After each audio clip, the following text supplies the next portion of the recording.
De volta com o nosso segundo bloco, e assista agora ao quadro Trabalho de Mesa, uma parceria do Grupo Agapit Teatro e a equipe teatral Confins Artísticos de Brasília. Olá, gurizada, sejam todos bem-vindos ao Trabalho de Mesa, o nosso vlog semanal sobre teatro.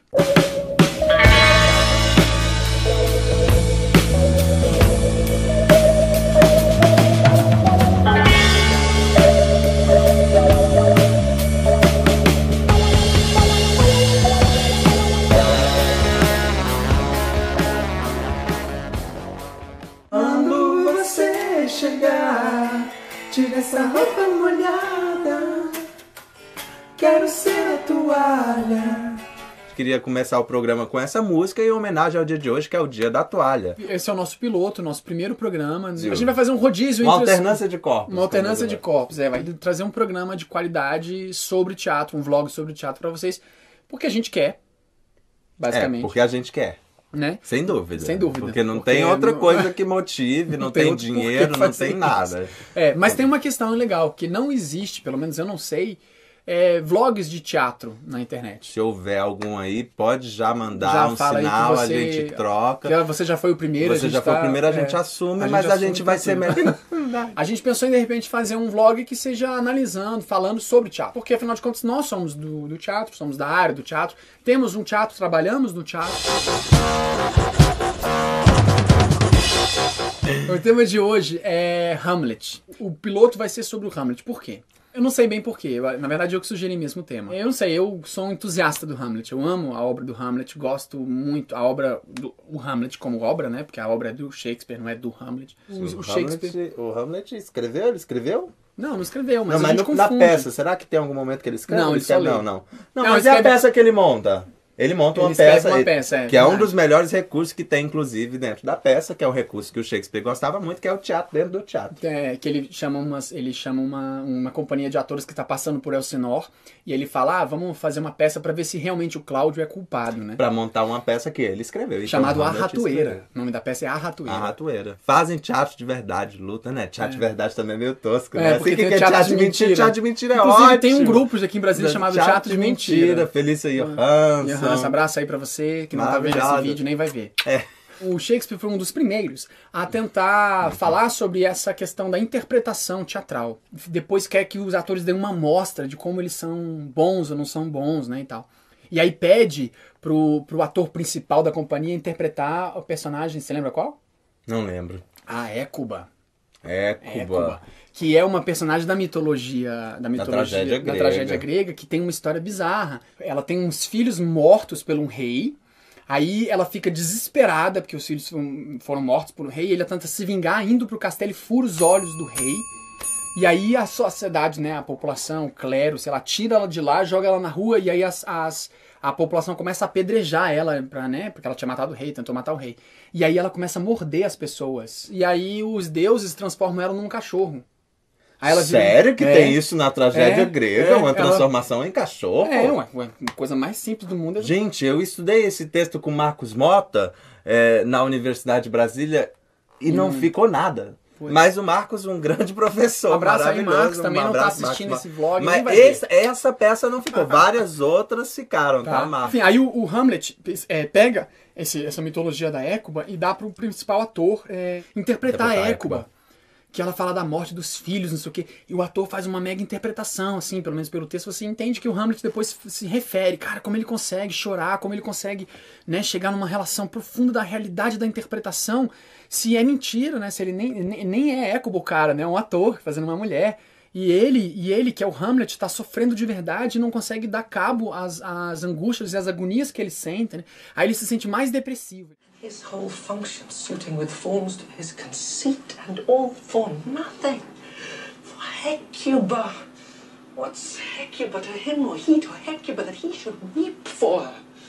What would he do, had he the motive and the cue for passion that I have? He would drown the stage with tears and cleave the general ear with horrid speech, make mad the guilty and appall the free, confound the ignorant and amaze indeed the very faculty of eyes and ears. Yet I, dull and muddy-mettled rascal, peak like Jolla dreams, unpregnant of my cause, and can say nothing, no.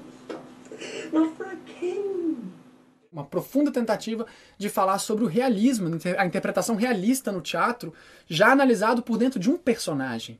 Olha que obra violenta, né, cara? Cada vez que eu falo dessa obra, eu fico...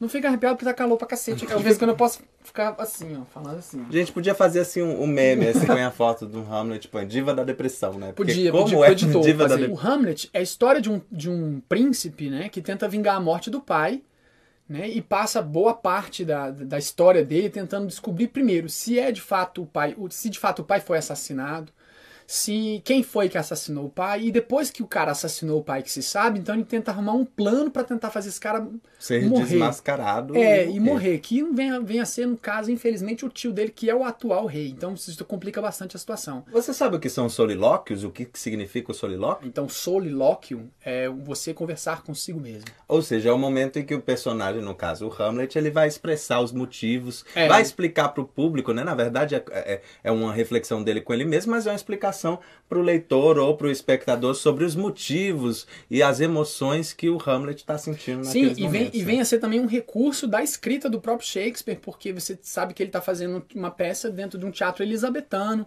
que tem uma estrutura octogonal fixa, que o cenário não pode ser muito estabelecido, porque é tudo muito fixo lá, sabe? As mulheres são interpretadas por homens, né? Então você tem toda uma dificuldade cênica já feita, que tinha que o personagem, às vezes, sozinho explicar boa parte do enredo do que está sendo assistido. É claro que o Hamlet é uma história, um mito medieval, sei lá, muito antes do Shakespeare escrever. O Shakespeare foi um que sistematizou daquele formato, inclusive com o próprio nome Hamlet. Você acredita? Tem gente que diz que Shakespeare não existiu. Tem gente que acredita que o homem não pisou na lua, né? Tem gente que acredita em Deus. Aí, claro, isso foi polêmico. Foi pesado. Isso é uma coisa engraçada na estrutura do texto também, porque assim, apesar de terem histórias secundárias, nenhuma é um sub-enredo, não existe uma história que acontece isolada da história. Tanto que a crítica com o passar dos séculos sobre o Hamlet foi tratando o Hamlet de forma tão diferenciada, ora como um herói, ora como um melancólico depressivo, ora como uma pessoa em crise existencialista, ou um cara em situações adversas, e as críticas eram tanto sobre o personagem que isso fez com que as pessoas deixassem de analisar a peça como um todo e prestassem muito mais ao Hamlet personagem, né? E hoje, realmente, o que a gente pesquisa em Hamlet, sobretudo, são os personagens, né? São os conflitos dos personagens. Porque os personagens têm uma complexidade que não é comum, não é usual você enxergar em peças de teatro. O Rosencrantz e Guildenstern. E aí o Rosencrantz e Guildenstern, ele faz esse meio que alívio cômico, né? Porque você tem horas que você lendo, você não sabe quem é um, quem é o outro. Eles estão sempre sendo referidos juntos, Rosencrantz e Guildenstern, e às vezes invertido. Tipo, o Rei Cláudio fala, eu queria falar uma coisa pra você, Rosencrantz, corra lá e faça isso. E você, Guildenstern, faça aquilo e aquilo outro. Aí a rainha, isso mesmo, viu, Guildenstern, corra lá e faça isso. E viu, Rosencrantz, faça isso e aquilo outro. Tipo, e fica invertendo os personagens. Sim. Aí você já não sabe mais quem é quem, e tem alguns caras na psicologia que acham que eles são uma prévia tentativa do trabalho do Freud, que é sobre a psique, a psicologia, a dupla personalidade. Tipo, você tem Freud se inspirando muito nas peças de teatro. Já visto o Édipo Rei. Você lembra da cena da flauta? Não lembro da cena da flauta. O Guildenstern ou Rosencrantz chega e fala, você... O que tá acontecendo com você? Por que você tá triste? Não tô triste, não. Tá com cara de triste, tá parecendo triste. Aí ele, pega uma flauta, toca essa flauta aqui pra mim. E ele, não sei tocar flauta. Ele, como não? Você sabe o que é isso? É uma flauta. Então toca. Mas por quê? Não é porque você não sabe quais são as notas, sabe? Você não sabe o que isso aqui é um instrumento de soprar, não é? Sabe? Então pronto, por que você acha que, sabendo todas as informações básicas, que isso é uma nota, que isso é um instrumento, que é só soprar e fazer, por que você não consegue tirar música bonita desse negócio? Por quê? Porque é a mesma coisa comigo. Só porque você me conhece, só porque você tá me olhando com cara de que eu tô bravo, não significa que você sabe a dor que eu passo por dentro de mim, tá? E ele começa a destrinchar o desespero e faz uma analogia com a flauta que é genial. I do not well understand that. Will you play upon this pipe? My lord, I cannot. Believe me, I cannot. I do beseech you. I know no touch of it, my lord. It is as easy as lying. Govern these ventilators with your fingers and thumb. Give it breath with your mouth, and it will discourse most eloquent music. Look you, these are the stops. But these cannot I command to any utterance of harmony. I have not the skill. Why, look you now, how unworthy a thing you would make of me. You would play upon me. You would seem to know my stops. You would pluck out the heart of my mystery. You would sound me from my lowest note to the top of my compass. And there is much music, excellent voice in this little organ, yet cannot you make it speak? Speak! Falando sobre o Freud, eu vi que a história do complexo de Édipo, na verdade, o Freud coloca o nome Édipo, na verdade, só por uma questão de ser uma história antecessora à de Hamlet, na verdade. Mas que o complexo de Édipo, ele na verdade, é o complexo de Hamlet, né? Deveria se chamar Hamlet. O complexo se completa na história do Hamlet, mais do que na do Édipo. Na verdade, o Hamlet, ele fica tentando vingar o pai, a morte do pai, e o tio Cláudio acaba sendo aquele que atualiza os desejos do Hamlet pela mãe, né? E ele demora muito tempo pra matar o Cláudio, né? Na verdade... mata o Cláudio no final. Ele mata o Cláudio no final. E por que ele não mata o Cláudio lá na hora, na cena? Tem uma cena que ele tá quase podendo matar o Cláudio tá lá rezando. Aí ele pensa, droga, não vou matar o Cláudio porque o Cláudio tá rezando. Porque se o Cláudio morre rezando, ele vai direto pro céu. E esse cara, ele merece ir pro inferno. Eu tenho que matar ele quando ele estiver pecando. Tipo, ele estiver comendo demais, bebendo demais, dormindo demais. Por quê? Porque ele tava gordo, comendo? Tinha comido? Porque ele comeu muito e foi dormir. Matou ele aí e vai pro purgatório. Vai. Então cuidado, pessoal gordinho que tiver aí em casa, tiver alguém fazendo uma coisa, se tiver um inimigo, uma coisa contra tu. Cuidado. O Fortinbras, ele vem a ser o alter ego do Hamlet. Por quê? Porque ele é o príncipe que está vingando a morte do pai, mas que passa todo o percurso da peça de fato indo vingar. Ele está vingando de fato, ele está se locomovendo de um lugar, indo para um lugar lá de Elsinore para matar, sabe? Quem matou o pai dele, que foi o pai do Hamlet. E quem mais está querendo vingar a morte dos pais?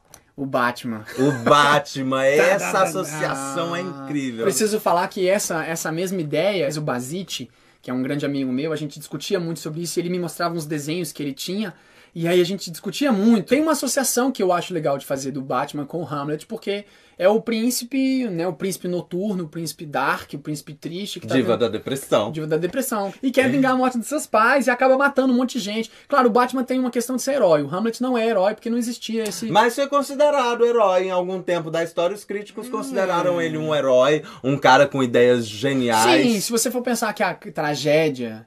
Se aquilo for considerado uma tragédia, porque tem gente que nem considera o Hamlet como uma tragédia. No início do século XVIII, ele foi considerado o herói pelos críticos.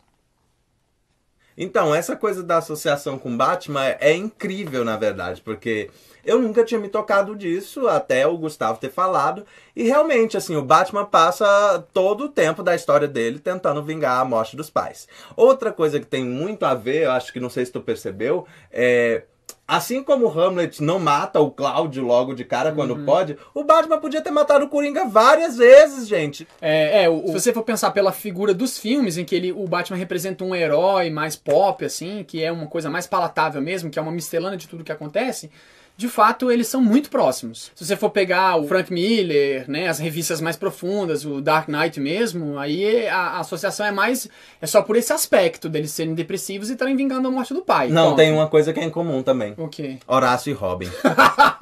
Mas uma coisa legal são as versões do cinema, né? Assim, dezenas, né? O Hamlet tem dezenas de cinema. No teatro? No teatro, toda final de curso...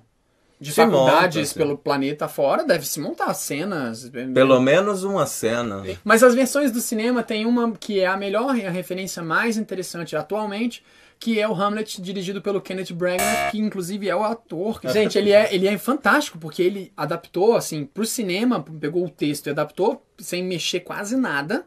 Ele dirige o filme, e ele atua, e ele é o Hamlet. E ele é incrível, ele faz gente. o Hamlet. Então, e outra, é uma mega produção, gente. Fantástico. É incrível, os cenários são incríveis, o figurino é incrível. Não é uma boa referência textual, se você for pensar que eles montaram o texto da íntegra do jeito que era, mas eles deram uns 200 a 300 anos de clarificada na coisa. Vejam, tem muitas versões. Tem muita coisa, fizeram muita coisa. Tem balé, tem... Já fizeram balé. Já fizeram filme pornô. Pornô. Tem um pornô brasileiro chamado Hamlet. Brasileirinhas? Tem alguma indicação? Não, é só brasileiro mesmo. Bota Hamlet 3x. Por que XXX é sempre pornô? Porque são 3 sexos.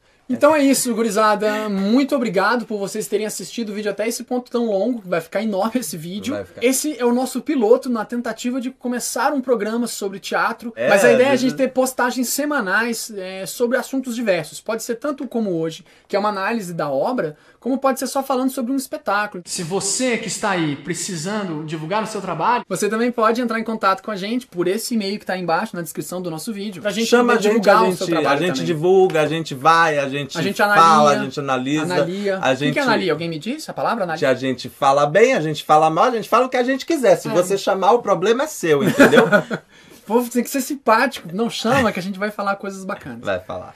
Então tá, gurizada. Muito obrigado a todos e... até a próxima. Até mais.